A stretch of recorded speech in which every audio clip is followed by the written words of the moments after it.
Hello everyone, Rybread here, and today we have the third and I believe the final dev diary for Risk of Rain 2 Alloyed Collective. This is going to be going over the second new character that they are bringing back. This is actually a returning character from, I guess, Risk of Rain Returns and Risk of Rain 1.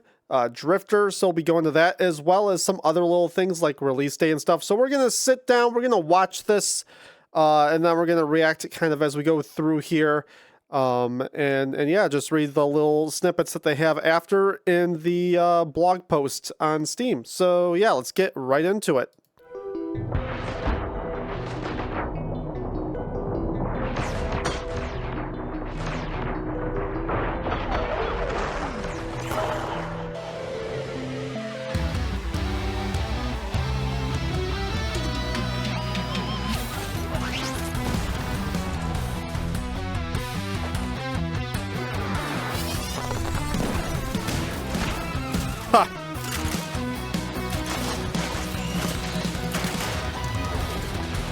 Real quick, I will say, I do not know how Drifter worked in the previous game. I didn't ever play him or her. I actually don't know anything about the character, so I apologize if I'm not referring to Drifter in the correct pronouns or anything.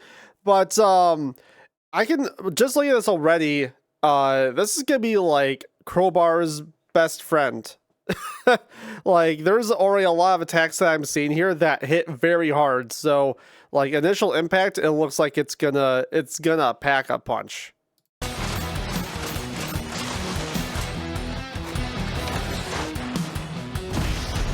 Junk cube.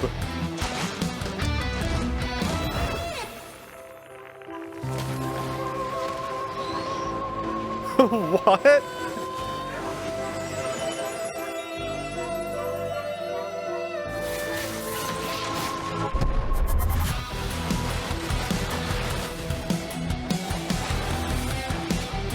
Oh. Oh. I don't know. I saw that. I'm like, it's like, wait, do you just summon an ally when you like take an enemy? No, you just yeet it. You just yeet the enemy. That's kind of funny.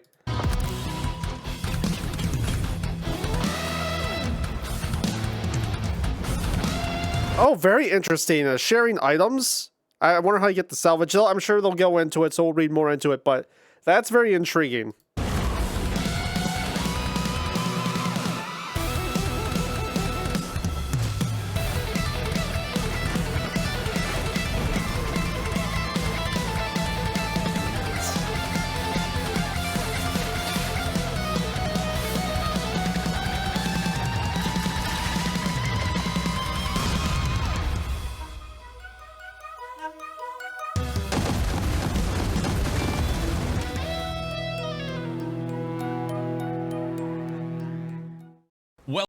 Real quick, before they go further into this, I will say this looks very fun. Kind of like a pseudo melee character in this, something that we don't see a whole lot of. So that's really cool. Also, like, just a lot of utility with this guy's kit. And another thing I will say is I just watch all these videos, not related to the character, but the more and more I watch of this DLC, these stages that are coming with this DLC look insanely awesome to play on, and I cannot wait to get into there. Welcome to the fourth and final pre-release devlog for Alloyed Collective. Before we take a closer look at Drifter and her abilities, let's get into that release info you've all been patiently waiting for. Okay, so it is a her. Alloyed Collective will release on the 18th of November 2025 for the same cost as the previous DLCs at an SRP of $14.99 in the US. As far All right, so mid-November release. That actually works out perfectly spaced away from all the other things. Because, I mean, we got Battlefield this week. I'm going to be playing a lot of that. Still, like, very much into Borderlands right now, so we're playing a lot of that. Mega Bonk also, so this is good that it's spacing out a little bit. I'm happy with this release date. As far as regional prices, whatever the SRP that Seekers of the Storm is in your location right now, that's the price that Alloyed Collective will be. Is it worth wishlisting Alloyed Collective now that you know when the release date is? Of course it is. Go and do it right now so you know the instant it's dropped. Don't forget the wish list. A quick note for our Nintendo Switch players. The team has a couple of additional improvements we want to make before releasing Alloyed Collective on the Switch. Unfortunately, these changes won't be completed in time for our original target, so the Switch version will arrive a bit later. Alloyed Collective will launch on PC and both generations of Xbox and PlayStation on November the 18th, with a Nintendo Switch release date to be confirmed once we've completed the final round of optimizations. Introduced in Risk of Rain Returns, Drifter is making the leap into 3D, landing with the best of her brawler support kit from Returns, but worry not. Okay, so she is just from Returns and not an original Risk of Rain character. Huh, I actually didn't know that that was like an original character for that game. Alright, I guess that makes sense too. They made it for Returns and like literally a few months later, here we are, it's in 2. So I guess that makes complete sense. There will be some brand new exciting additions to her kit, the likes of which we've never seen in Risk of Rain before and probably thought we never would. Key to mastery of Drifter and her abilities is managing her unique resource, junk. Yeah, so we were gonna call it scrap like in Returns, but scrap's already a thing in Risk of Rain 2, so it's junk now, just go with it. Generated by attacking enemies, junk litters the battlefield until you collect it. It's up to you to choose if you use it up as quickly as you can to empower your attacks, or max out the meter, unlocking the full potential of Drifter's most powerful abilities. Her most reliable source of junk is her primary attack, Blunt Force. With Blunt Force, Drifter does a triple melee swing with her massive sack. Fun. With Blunt Force, Drifter does a triple melee swing with her massive sack, dealing 170% damage per swipe. The third attack in the sequence is a larger 350% damage slam, which also stuns enemies. Okay, so very similar to like Acrid. Out of your foe. There are some more special features of Blunt Force, but they all involve her other abilities, so we'll be talking about those as they come up further in the dev diary. One such interaction involves her unlockable secondary attack. Usually in these dev diaries I focus on the Survivor's base kit and let you discover the unlockable skills for yourself. But with it being a fan favourite from Returns and being featured so prominently in the reveal trailer, how could I not switch things up and highlight her unlockable secondary ability, Junk Cube. Slam down a huge cube of junk for 400% damage, which you can then whack with Blunt Force a further 3 times before the cube blows up for a final 800% damage. That's really cool. So instead of like just casting a secondary like any other character, this one you have to interact with directly with your other skills. That's really cool. It might be a little tedious. I'm maybe a little hesitant to see like how good that can actually be, but that's pretty good. That's a pretty unique idea there. You can even cast aside the laws of physics and ride the cube while you slap it with Blunt Force, turning Drifter into a guided missile of death and destruction. Okay. Yeah, very unique. Very unique. You can buy. If you've got a lot of junk in the sack, you can bypass the ability cooldown by consuming 4 junk and immediately creating another cube. This allows Drifter to turn her precious resource into multiple cubes of chaos.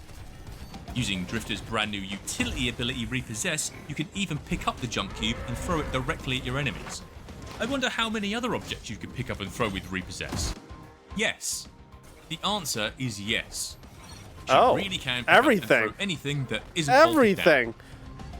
Okay, also like sleeper technique here, like whenever we play Risk of Rain 2, I feel like we always run into it where there's like a scrapper and like a risky spot you think it's gonna like send your scrap off the edge when you're getting rid of items. This is you can just pick up the scrapper and throw it over into a safe area. So that's kind of a cool secondary use for this. Even a few things that probably should be. In fact, unless it would be completely game breaking, picking up the teleporter and throwing it off the stage would be questionable game design at best, chances are Drifter can repossess it. While being held in your bag, the primary Blunt Force does additional damage based on the mass of the object you have held, and you gain additional junk from killing enemies this way. That's However, so cool. Everything held has a health bar, so using Blunt Force repeatedly while holding onto the chest you promised to keep safe may not be a wise plan. Some of the objects you can pick up even have unique interactions with enemies. For example, if you lob a wisp at an enemy, it'll set that enemy on fire. But I won't spoil these interactions in this dev diary. Okay, maybe one. We cannot wait to see the creativity the community uses with this ability to break the game in ways we've not even considered. Oh, that's gonna be so Couple of much my fun. Favorites include a pretty broken Sign interaction Halcyon off involving the one edge. of Captain's beacons. And once during testing, Bruno was taking his sweet time looting this stage, so I relocated his NG turrets to the teleporter without him. Oh, that is such a cool idea. What the f? And speaking of helping teammates, that leads us to the very last ability we'll be revealing, Salvage. Drifter's special ability Salvage is the one bit of her kit that has been essentially unchanged between Returns and Alloy Collective. Once your junk meter is 80% full, you can consume it all and generate 4 temporary items. Oh, Salvage okay. is where the support part of Brawler support comes into play. You can take Oh, wait, was that a new item? Hold on. Oh wait, Noxious Thorn. It was the temporary that I saw. I was hoping that we could see what that spur item did. Support comes into play. You can take all of these items for yourself or share them with your teammates, whether you like it or not. But Mr. Community Manager Man, doesn't that mean that temporary items are a new item type in the DLC that you've managed to deftly keep secret throughout these amazing dev diaries? It sure does, Billy. And forcing your friends to play as Drifter so you can follow them around waiting for them to use Salvage is not the only way to get temporary items in Alloyed Collective. Oh, okay, yeah, because that's the thing in Returns with like the temporary item vendors and stuff, where it gives you like a large stack, like 4 or 5 of the same item, but they're all temporary, so you can like amp your power up. So that's coming to Risk of Rain 2 as well. That's pretty sweet. Now we're done with the final pre-release dev diary and we're so close to Alloyed Collective, I wanted to take a moment to thank everyone who has followed along over the last few months. After seeing everyone's reactions to the Seekers of the Storm post-release improvement phases, and now seeing everyone get excited for Alloyed Collective, the whole team cannot wait for you to get your hands on the latest addition to Risk of Rain. During these dev diaries, I've showcased and previewed all the exciting content you're used to, survivors, stages, items, enemies, etc. There is, however, even more content in Alloyed Collective that we've not even hinted at. Systems, stages, encounters, there is some amazing stuff in there that you are 100% not expecting that I am desperate to tell you about. But for the sake of your own ability to discover it all, I shall refrain. Just know that it took a lot of effort to keep my big mouth shut. Make sure you let us know what you think of Drifter and Alloyed Collective when it's released on November 18th. The best place to do that is right on our Discord. The link is down in the description, along with the link to go and wishlist Alloyed Collective. Please go and wishlist Alloyed Collective, and we'll speak to you again. Go wishlist it. Thanks again. Make sure you go and wishlist it. All right.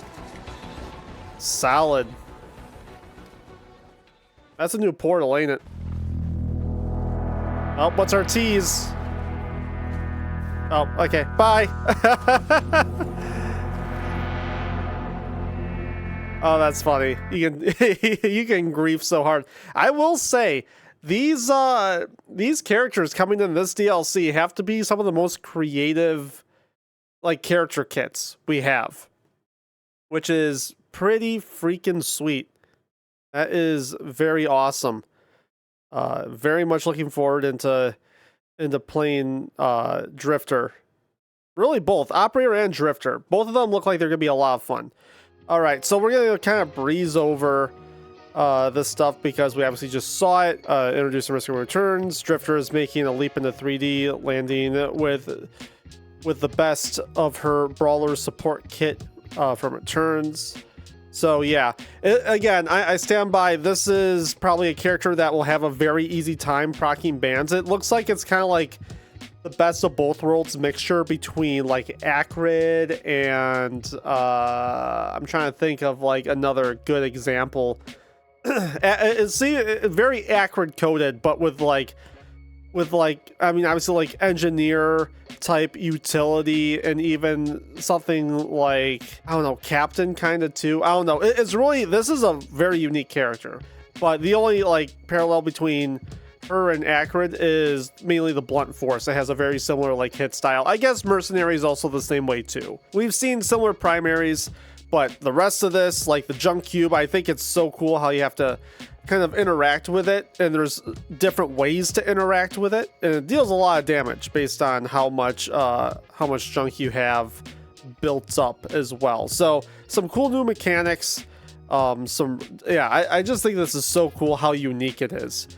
There's really not too much more to go over with it. Like I've already kind of talked on, like I think it's so cool, like how we're able to toss interactables around, how the interactables will have different effects on enemies as you toss them. So that's also really cool. Like they said, grabbing the wisp, or they probably show it down here. They show the void pod. It locks them in place like a void reaver does. At least that's what it looks like. It looks like it locks them in place. But yeah, I bet there's some really nasty options or interactions. That's definitely a really cool touch. Salvage, bringing back temporary items to Risk of Rain. Of course, as I said before, it was in the first game, or at least Returns. Again, I didn't play the first game. I only played Returns, so I have to assume that it was in both of them. But basically, yeah, like you can see that has the ticking timer. They'll eventually go away. They'll leave your inventory once those timers expire. They also, as you can see here on the left, there's that vending machine. It'll spit out a stack of 5 unstable transmitters, but it will only last a limited amount of time. It looks like there is a temporary item drone of some sort, and then a red item that is also going to probably just dispense temporary items, probably on like a timer. So like you always have a temporary item. That's just my guess. I have no idea. But yeah, this one was pretty brief. I can't really state enough how cool this looks, how unique this is. Like our previous DLCs, of course, with like Survivors of the Void, you get the Void items, you get Simulacrum. The characters were, I mean, unique, but not too far out of the norm. And like Seekers, the characters were really cool. The stages were really good. We obviously know like how rough the launch was. So like all the DLCs are unique, but I feel like this one's just a whole other level. I am so excited the work that they put in on this. Now, I think this is going to change the game more than just what the characters provide us that come with this. New survivors are always cool, but after you play them a certain amount of times, you kind of get used to them, and it's just another run after a bit. I feel like that novelty won't wear off as quickly with these survivors. I truly think these are very unique survivors compared to what we've gotten in the past. And it just seems like they are, again, like changing up a lot of stuff, like adding all these new drone types, the temporary items, just like all the play that goes into that. Wherever the heck this portal, this new type of portal that we see here is, that's probably the path to the new boss or one of the new bosses. They say there's encounters that we don't know anything about. So yeah, we'll see. Again, November 18th. We don't have to wait too much longer. That is like a month and a half away, a little more than a month away. So it's just a matter of time. But yeah, guys, that's it for this video. I hope you enjoyed this little recap of the Dev Diary. If you enjoyed, I invite you to like the video. Also, if you want to stick around for more Risk of Rain 2, please subscribe to the channel. We stream Risk of Rain twice a week here on the channel, as well as release at least one run video every week as well. Coming up soon on the channel, I have item tier lists for all the DLCs coming up. I'll be releasing those as we lead up to Alloyed Collective's release, so there's some content there for that, as well as dabbling in other roguelikes and looters such as Borderlands, and probably, honestly, the way it's going, probably some Mega Blanc pretty soon. So if all that sounds fun, I welcome you to subscribe. Guys, thank you so much for watching, and until next time, have a wonderful day.